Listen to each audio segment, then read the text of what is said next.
So hello guys, welcome to your channel. मैंने एक post डाला था जिसमें मैंने बोला था कि मैंने वीडियो करेंगे SBI JEE 2025 के लिए। तो बहुत सारे लोगों ने बहुत सारे क्वेश्चंस पूछे हैं, ठीक है।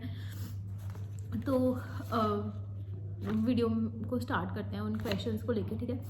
तो फर्स्ट क्वेश्चन था, क्वांट्स में सोर्सेज बुक्स के साथ और यूट्यूब पेड एजुकेटर्स के बारे में बताओ, ठीक है। तो बुक्स तो मैं मतलब जेन्युइनली जो मैंने किया है ना, मैं उसी से बताऊंगी कि मैंने कैसे किया है और मुझे कौन कौन से सोर्सेज सही लगे, ठीक है।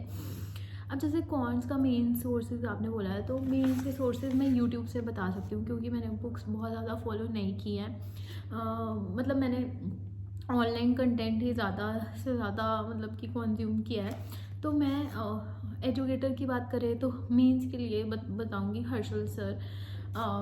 मैंने ना जब क्वांट्स पढ़ना स्टार्ट किया था ना, मैं आपको बताऊंगी, तो मैंने बहुत सारे एजुकेटर्स को चेंज किया क्योंकि ना मुझे समझ नहीं आ रहा था। क्वांट्स मेरा पहला ही वीक था, पहले ही मेरा क्वांट्स वीक था। मेरा कोई क्वांट्स इतना ज़्यादा स्ट्रॉन्ग नहीं था। जो मेरी वीडियोस पहले से देख रहे हैं उनको पता ही होगा, ठीक है।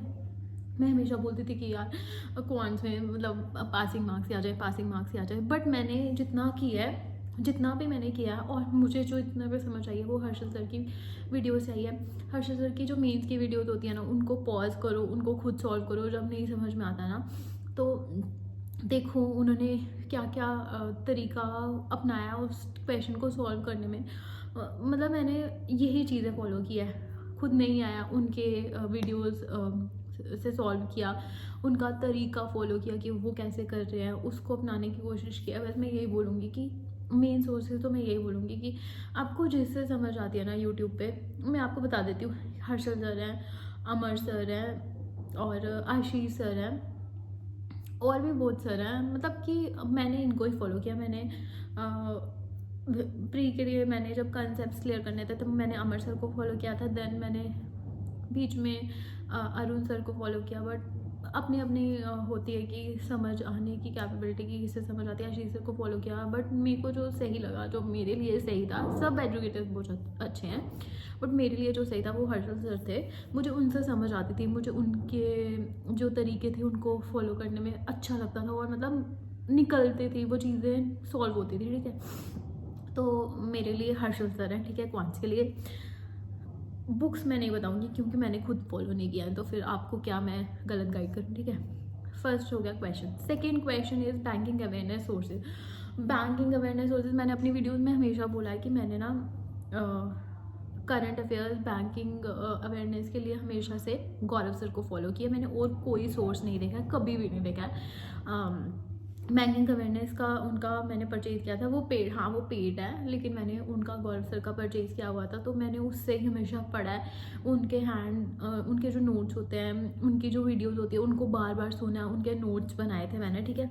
तो मैंने उन्हीं को फॉलो किया। और मैं बता सकती हूँ कि अगर और सोर्सेज होते हैं, और सोर्सेज हैं तो एक अभिजीत मिश्रा सर भी हैं, कपिल काटपाल सर भी हैं, तो आप उनसे भी कर सकते हो। बस डिपेंड करता है कि आपको किससे समझने में ईजी लग रहा है और आप किसकी चीज़ों को जल्दी से ग्रास्प कर रहे हो। तो जितनी चीज़ें जितनी जल्दी समझ आती है, हमें देखना मतलब वही हमें पता चलता है कि हमें किससे जल्दी समझ आ रही है, तो हमें उसको ही फॉलो करना चाहिए। बिकॉज हम ऐसे टाइम वेस्ट करेंगे तो कोई फ़ायदा नहीं है ना। तो मुझे गौरव सर की वीडियोस से समझ आती थी, मतलब उससे मुझे समझ भी आती थी और मेरे को जल्दी अंदर मेरे दिमाग में बैठती थी वो चीज़, इसलिए मैं वो वीडियोस बार बार देखती, ठीक है। ये सेकंड क्वेश्चन था। थर्ड क्वेश्चन था पजल मीन्स लेवल एजुकेटर, ठीक है। जो पजल के ना मीन्स लेवल एजुकेटर मैं बोलूँगी, मैंने जिनको फॉलो किया वो है अंकुश लांबा सर। पजल्स के लिए मैंने और कोई एजुकेटर नहीं देखा है और कोई टीचर नहीं देखा है, ठीक है। पजल्स के लिए मीन्स कि अंकुश लांबा सर को ही फॉलो किया है। उनकी जो वीडियोज़ है ना, उससे पजल ले लो और उसको सॉल्व करते जाओ। और एजुकेटर अगर आपको कुछ नहीं भी करना तो मॉक से सॉल्व करो। जितना मॉक दोगे ना, सेक्शनल दोगे ना रीजनिंग के, पजल्स के, उतना ज़्यादा आपके लिए बेटर होगा। और क्वांट्स का भी मैं एक और चीज़ बोलूँगी कि ना हर्षल सर है ही हैं और मॉक्स भी बहुत हेल्प करते हैं। आप जो सेक्शनल मार्क्स होते हैं ना उनको देने की कोशिश करो, ठीक है। नहीं बन रहे ना, मेरे को भी बड़ा ज़्यादा ऐसे डर लगता था यार, मेरे से बन नहीं रहे। मेंस का मॉक इतना मुश्किल होता है, हर एक मॉक मुश्किल होता है, तो कैसे होगा पेपर में। बट कोशिश करो कि मतलब एटलीस्ट एक क्वेश्चन बने, एक क्वेश्चन करते करते 2 क्वेश्चन बने, ऐसे मतलब कि करते करते आपको करना है फॉलो, ठीक है। अगला क्वेश्चन था सीए कितने मंथ्स की करनी चाहिए। तो मैं यही बोलूँगी कि यार सीए आपको वैसे तो 6 मंथ्स की करनी चाहिए, बट अगर आपके पास इतना टाइम नहीं है तो लेटेस्ट मंथ 2-3 मंथ्स की अच्छे से करके जाओ। लेकिन ये शर्त है उसमें कि आपको वो सब चीज़ें, उसकी हर एक चीज़, उसके साथ जो भी चीज़ें रिलेटेड है वो आनी चाहिए। यार अब ये कोई गारंटी नहीं दे सकता कि 2 मंथ्स के आएंगे, 3 मंथ्स के आएंगे। ऐसा भी देखा गया है कि पिछले 6 मंथ्स के भी आए हैं, ऐसा भी देखा गया है पिछले 1 मंथ के आए हैं, पिछले 2 मंथ के आए हैं। तो वो डिपेंड करता है उस सिनेरियो पे, उस पेपर के पैटर्न में कि कितने मतलब जो सब आपके एग्ज़ाम्स हुए हैं अभी उनमें किस तरह का सीए आ रहा है। तो उसको एज अ क्या बोलते हैं ट्रैक लेके चलो कि आगे ऐसा आ सकता है, तो उसके हिसाब से आप प्रिपेयर करके चलो, ठीक है। अब एक और आगे क्वेश्चन था, ये मेरी जॉब से रिलेटेड है अब वाली, वर्किंग आवर्स कितने हैं। तो वर्किंग आवर्स कोई फिक्स नहीं, आपको पता होगा banking job is not an easy job, ठीक है। इसमें कोई फिक्स टाइम नहीं है। हमें मतलब सुबह 10 to 5 तो रहते ही है, उसके बाद भी टाइम लगता है 5, 6, 7, ठीक है। पहले हम नए नए थे तो हमें ज़्यादा टाइम लग रहा था क्योंकि हम सब कुछ सीख रहे थे। अब कुछ चीज़ें आ गई हैं तो अब थोड़ा हमें कम टाइम लगता है, अब हम जल्दी आ जाते हैं। तो वो डिपेंड करता है आपकी ब्रांच टू ब्रांच, ठीक है। आगे क्वेश्चन है after selection posting in Kashmir में पोस्टिंग हो सकती है सिलेक्शन के बाद, हाँ होती है, बट लड़कियों को आई गेस कम बेचते नहीं है कश्मीर वाली साइड, लड़कों को ज़्यादातर कश्मीर पोस्टिंग मिलती है, और हाँ मिलती है।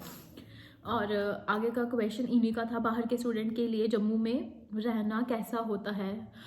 To be frank and personal experience से बोलूँगी, हमारे बैच में भी 1-2 लोग थे जो बाहर के थे और उनको जम्मू में पोस्टिंग मिली थी, बट क्लरिकल पोस्ट में अपने स्टेट से दूसरे स्टेट में जब हम जाते हैं तो बहुत मुश्किल रहता है एडजस्ट करना।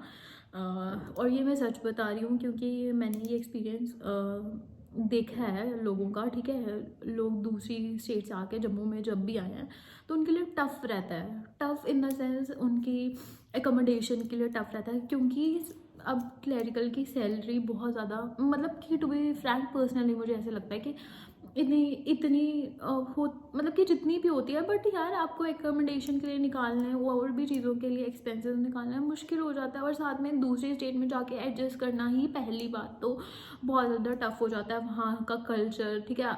कई लोग राजस्थान से यहाँ बढ़ते हैं, ठीक है, उनके लिए मुश्किल होता है।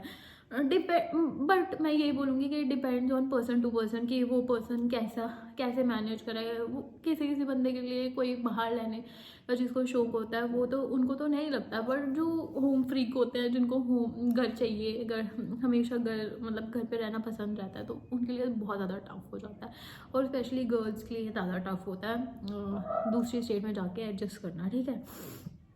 अगला क्वेश्चन था SBI JEE मेंस के टाइम मॉक कौन सा देते थे। तो मैं जनरली मैंने आपको बताया था और मैं तभी बोलती थी, मैं 2-3 मॉक्स देती थी, 1-2-3 भी नहीं 2 देती थी, एक स्मार्ट कीड़ा देती थी, एक ऑलिव बोर्ड देती थी। और बीच में ना मैंने, हाँ मेरे को याद आया, मैंने बीच में हर्षल सर के मॉक लिए थे जो कि मुझे बहुत अच्छे लगे थे। इंग्लिश का था उसमें, क्वांट्स का था और रीजनिंग का था, तो मैं उनके भी लगाती थी मॉक्स, ठीक है। और मुझे यही तीनों मॉक्स बहुत अच्छे लगते, तो और मैंने कोई भी मॉक नहीं दिया है। बीच में टेक्स्ट बुक का ट्राई किया, बट पहले देती थी, उसके बाद नहीं ट्राई किया। और अगर दिए भी है ना कहीं से तो वो सेक्शनल दिया, ठीक है। और फिर उसके बाद है अगला क्वेश्चन लेते हैं, लिखा हुआ है मेंस रीजनिंग में 1.2, मैं क्वेश्चन का जो है वो वेटेज पूछ रहे थे, 1.2 ईच रहता है और 50 मार्क्स का 50 क्वेश्चन रहता है और 60 मार्क्स के रहता है, ठीक है। अगला क्वेश्चन था किसी का, SBI क्लर्क बेटर है या RRB क्लर्क। ऑब्वियसली मैं बोलूँगी SBI क्लर्क बेटर है RRB क्लर्क से। सो अगर आप दोनों का, आपका RRB क्लर्क हो जाता है और SBI क्लर्क हो जाता है, तो मैं बोलूँगी हाँ, मैं ये बोलूँगी कि प्रेशर वाइज़ भी मैं क्या बोलूँ, क्योंकि मैंने तो आरआरबी क्लर्क जॉइन नहीं किया है, एसबीआई क्लर्क ही जॉइन किया है, तो मुझे लगता है कि एसबीआई बेटर है as compared to RRB clerk. ठीक है, अगला क्वेश्चन है, सीए के लिए भी स्टडी आईक्यू बेस्ड 300 से ही रहेंगे या फिर डेली के? यार टू बी फ्रैंक मैं ये बताऊँगी कि करने तो डेली के चाहिए, 300 बेस्ट से हमेशा नहीं आता, तो आपको डेली के करने चाहिए। और अगर डेली के नहीं हो रहे तो आपको जो जब एंड वीकेंड होता है ना, तो आप वो पूरे हफ्ते के देख लो ना, एक बार टाइम मैनेज करो, 20-30 मिनट्स की वो वीडियो होती है या जो भी पीडीएफ से आप पढ़ते हो, तो वो आप जो है, अब मैं गौरव सर की करती थी तो वो 30 मिनट्स ज़्यादा 35 मिनट्स की रहती, तो मैं हर एक वीक, अगर मेरे से डेली नहीं हो पाता तो मैं एक वीक में सारे डे के कवर कर लेती हूँ। तो ऐसे करो, बेस्ट 300 से ही सब कुछ नहीं होता, क्योंकि आजकल बैंकिंग में जो सी आती है वो बहुत टफ रहती है। ठीक है, बहुत अंदर से चीज़ें रिलेटेड जो होती हैं वो पूछी जाती हैं, तो मुझे लगता है कि वो पूरी करनी चाहिए, हर एक दिन का करना चाहिए। हाँ, हर दिन अगर नहीं होता वो अलग चीज़ है, बट आप 1-2 हफ्ता बैठ के, मतलब कि एक वीकेंड में बैठ के 2 हफ्ते का कर लो, एक वीकेंड में बैठ के 2 हफ्ते का कर लो, तो ऐसा चल जाता है। ठीक है, अगला क्वेश्चन था, SBI clerk means result to joining कितने डेज?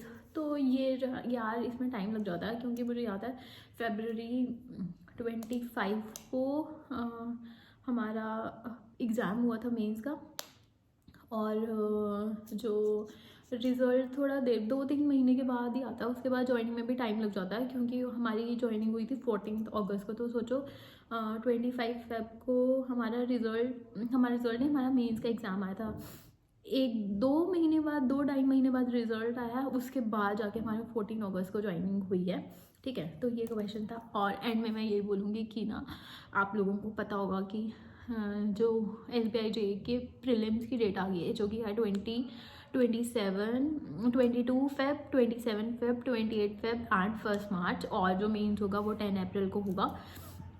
जो भी ये वीडियो देख रहे हैं ना, अगर उन्होंने मेरे को फॉलो किया है, अगर उनको थोड़ा सा भी लगता है कि यार नहीं हो रहा, यार अब बस हो गई है, अगर आप लोगों को ऐसा लगता है तो मेरी पुरानी वीडियो जाके देखो।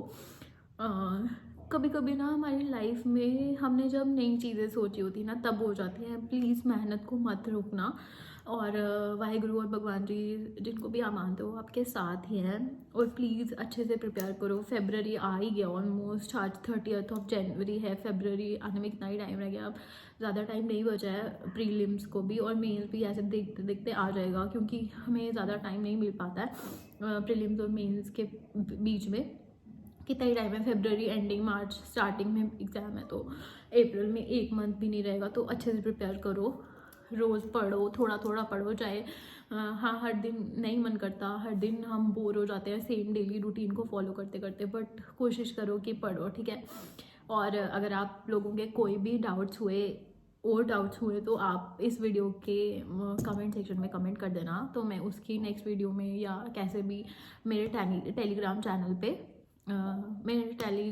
पे आप मैसेज कर देना, तो मैं आपको क्वेश्चन के जो भी आपके डाउट्स रहेंगे, कुछ भी रहेगा, तो मैं उसको आंसर कर दूँगी। इस वीडियो को यहीं तक रखते हैं। ठीक है, तो अगर मैंने आपको बोल दिया कि अगर कुछ भी पूछना हो यार, बेझिझक पूछना। ठीक है, इस वीडियो को यहीं तक रखते हैं। Thank you for watching.